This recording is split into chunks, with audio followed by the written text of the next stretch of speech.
Hello friends, कैसे हैं आप लोग। आइए आज हम अपना केमिस्ट्री का लेसन का सेकेंड पार्ट शुरू करते हैं। केमिस्ट्री का हम फर्स्ट चैप्टर पढ़ रहे हैं अभी, केमिकल रिएक्शन एंड इक्वेशन। उसका हमने एक्टिविटी 1.1 तक पिछले पार्ट में कंप्लीट करा था। आइए आज हम 1.2 से शुरू करते हैं।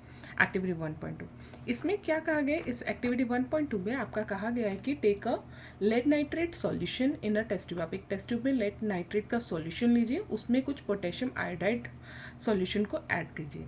तो उससे आपको पता क्या चलता है, इस एक्टिविटी में एक डबल डिस्प्लेसमेंट रिएक्शन हो रही है। किस किस के बीच में, लेड नाइट्रेट और पोटेशियम आयोडाइड सॉल्यूशन के बीच में। ये कौन सा रिएक्शन है, ये एक डबल डिस्प्लेसमेंट रिएक्शन है। उसके साथ ऑब्जर्वेशन क्या मिलती है इसमें, when these solution are mixed a yellow precipitate of lead iodide is form. इसमें क्या होता है, एक येलो कलर का प्रेसिपिटेट मिलता है। आपका क्वेश्चन अराइज हो सकता है कि जब आपका लेड नाइट्रेट और पोटेशियम आयोडाइड सॉल्यूशन को मिक्स किया जा रहा है तो आपको कौन सा क्या आपको रिजल्ट मिलेगा, a yellow colour precipitate is form, जिसको हम क्या कहेंगे, लेड नाइट्रेट लेड आयोडाइड बनता है। ये एक्सपेरिमेंट क्या है, ये एक्सपेरिमेंट एक हमारा केमिकल रिएक्शन है जहाँ पे क्या है, ions of reactant switch places. ये आयंस एक दूसरे के प्लेसेस स्विच कर लेते हैं, इसीलिए यहाँ पे क्या है, हमारा डबल डिस्प्लेसमेंट रिएक्शन हो रहा है। केमिकल इक्वेशन इसकी क्या है, के आई जो कि एक्वस फॉर्म में है। के आई मीन्स पोटेशियम आयोडाइड और PbNO3 that is lead nitrate, जो वो भी एक्वस है। हम जब इनको मिक्स करते हैं रिएक्शन के दौरान हमें मिलता क्या है, PbI2 that is lead iodide, और साथ में क्या मिलता है हमको, KNO3 जो कि एक्वस है। ठीक है, अब उसके बाद हमारा एक और एक्सपेरिमेंट है, एक्सपेरिमेंट 1.3। एक्सपेरिमेंट 1.3 में हमें क्या पता चल रहा है, यहाँ बोला गया है take a few zinc granules in a conical flask. आप एक कॉनिकल फ्लास्क में क्या लीजिए, थोड़े से जिंक ग्रैन्युल्स लीजिए, उसमें क्या करिए, डाइल्यूट हाइड्रोक्लोरिक एसिड को या फिर sulphuric acid, any of your choice you can take. उसके बाद क्या कर रहा है, उसमें आपको मिल क्या रहा है, आप जरा देखिए और फ्लास्क को टच करके देखिए क्या कोई चेंजेस मिल रहे हैं। ओके, यहाँ हमें ऑब्जर्वेशन में क्या मिलता है, हमारे ऑब्जर्वेशन में यहाँ हमें पता चलता है कि hydrogen gas is will be release. इसमें हाइड्रोजन गैस रिलीज हो रहा है जिसमें बबल्स फॉर्म हो रहे हैं on the zinc ग्रैन्युल्स and in the solution. इसमें क्या है, ये इसकी ऑब्जर्वेशन है, आपको बबलिंग मिलेगा, टेम्परेचर चेंज भी मिलेगा। टेम्परेचर चेंज, आप जैसे ही इसमें हाइड्रोक्लोरिक एसिड को मिलाते हैं there is a slight increase in the temperature, थोड़ा सा बढ़ा होना, the flask will feel warmer और hot to touch as heat is release during the reaction. Reaction के दौरान आपके हीट रिलीज हुई है, इसलिए इसमें क्या है, थोड़ा सा गर्म हो जाएगा। इस एक्टिविटी 1.2 जिसमें आपने जिंक ग्रैन्यूल्स के साथ साथ थोड़ा सा हाइड्रोक्लोरिक एसिड या फिर सल्फ्यूरिक एसिड को मिलाया है, वहाँ पे आपके ऑब्जर्वेशन में 2 पॉइंट्स आपको मिलते हैं, एक तो बबलिंग है, एक है टेम्परेचर चेंज। अब आइए जानते हैं आगे जो हमारा टॉपिक है कि अगर कोई भी केमिकल रिएक्शन हुआ है तो हुआ कैसे, आप कैसे जानेंगे। Changes occur during a chemical reaction, क्या क्या वो चेंजेस हो सकते हैं। चेंजेस होते हैं चेंज इन स्टेट, या तो आपका स्टेट में चेंज हो जाएगा, या आपके कलर चेंज हो जाएगा, या आपका टेम्परेचर चेंज हो जाएगा, या आपका क्या हो जाएगा, इवोल्यूशन ऑफ गैस, या आपके कोई ना कोई गैस इवॉल्व होंगे। जैसे यहाँ पे आप देख सकते हैं हाइड्रोजन गैस निकला इस एक्टिविटी 1.3 में, या फिर आपने देखा वहीं पे आपका टेम्परेचर भी स्लाइटली वार्म हो गया है, या फिर कलर चेंज, जैसे कि हमने एक्टिविटी 1.2 में देखा था कि येलो कलर का प्रेसिपिटेट मतलब कलर चेंज हुआ है। स्टेट चेंज, कई बार कोई चीज़ लिक्विड से सॉलिड या सॉलिड से लिक्विड या गैस कुछ भी बन सकता है।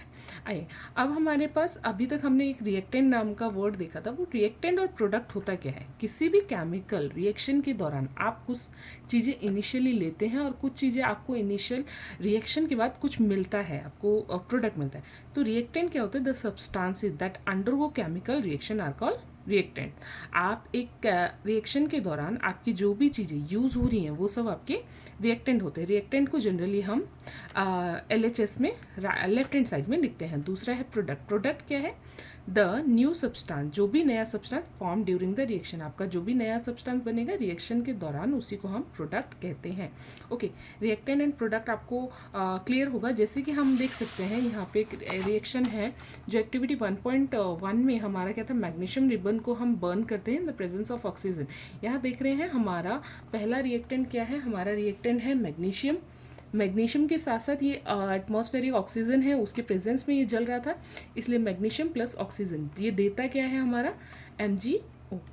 तो ये जो पार्ट है ये हमारा कहलाएगा रिएक्टेंट, जबकि ये वाला पार्ट क्या कहलाएगा हमारा प्रोडक्ट कहलाएगा। ओके, आई होप ये सब क्लियर होगा। अगर कोई भी डाउट है आप कमेंट सेक्शन में जाके पूछ सकते हैं। I definitely try to answer all your questions. Okay, उसके बाद what is a chemical reaction, आपका क्वेश्चन अराइज होता है तो आप क्या लिख सकते हो उसमें, a chemical equation is a symbolic representation of chemical reaction in the form of symbols and chemical formula. आप कोई भी रिएक्शन, अगर आपने जैसे ये मैग्नीशियम और ऑक्सीजन को रिएक्ट करवाया, आप पूरा पूरा उसको वर्ड में तो लिखेंगे नहीं ना, it will consume time as well as it is little hard to understand, आपको समझते वक्त भी थोड़ा सा मतलब लेजीनेस फील होगा। और इसीलिए इसको क्या करा है, हमने केमिकल इक्वेशन में लिखना उसको निकाला गया।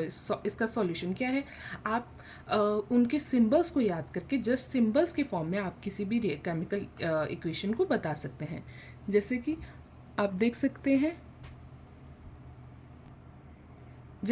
सकते हैं, कि यहाँ पे हमने क्या लिया Mg, 2Mg। मैग्नीशियम को हम पूरा मैग्नीशियम ना लिखे हम Mg लिख रहे हैं, ऑक्सीजन को वैसे पूरा ऑक्सीजन ना लिखे O2 लिख रहे हैं। इसका फिर हमें प्रोडक्ट क्या मिला, मैग्नीशियम ऑक्साइड, जो कि हम पूरा ना लिखे सिर्फ मैग्नीशियम MgO लिख रहे हैं।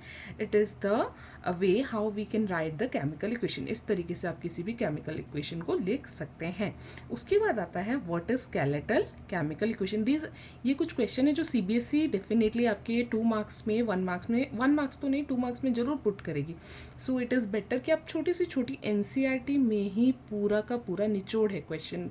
मतलब CBSE NCERT से बाहर साइंस में तो कभी कुछ पूछती नहीं। Even a single question 1 word MCQ long सब कुछ का आंसर बहुत अच्छे से आपके NCERT में दिया है।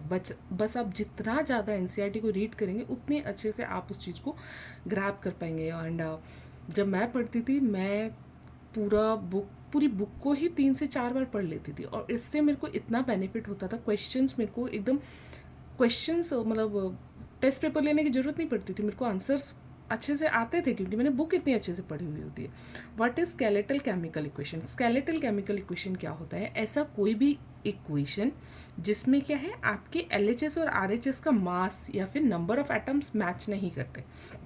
फर्स्ट ऑफ ऑल आप यहाँ पे देखिए, आप यहाँ देख रहे हैं 2MgO2, इसके साथ हमने जो बनाया है 2MgO बनाया है। देखो मैग्नीशियम यहाँ 2 है, यहाँ पे भी मैग्नीशियम 2 है। जब हम कोई भी नंबर आगे लिखते हैं इसका मतलब है ये इसके लिए भी है, फर्स्ट वाले के लिए भी सेकंड वाले के लिए भी।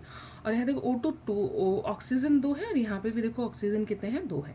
इससे आपको क्या पता चल रहा है, देखो रिएक्टेंट और प्रोडक्ट का मास हमेशा सेम होना चाहिए। हम कंजर्वेशन ऑफ मास पढ़ा है जिसमें क्या कहता है, mass of reactant should always be equal to the mass of product. Okay, तो अगर ऐसा नहीं है किसी केमिकल इक्वेशन में तो उसको क्या कहा जाएगा, स्केलेटल केमिकल इक्वेशन कहा जाता है। इसकी डेफिनेशन क्या है, a chemical equation that uses chemical formulas to represent reactant and product but is not balance. Balance means LHS आपका RHS के अगर बराबर नहीं है तो उसको स्केलेटल केमिकल इक्वेशन कहा जाता है। Thank you for watching. Next part में हम इससे आगे का कवर करेंगे। And don't forget to subscribe my channel. Keep supporting. Bye.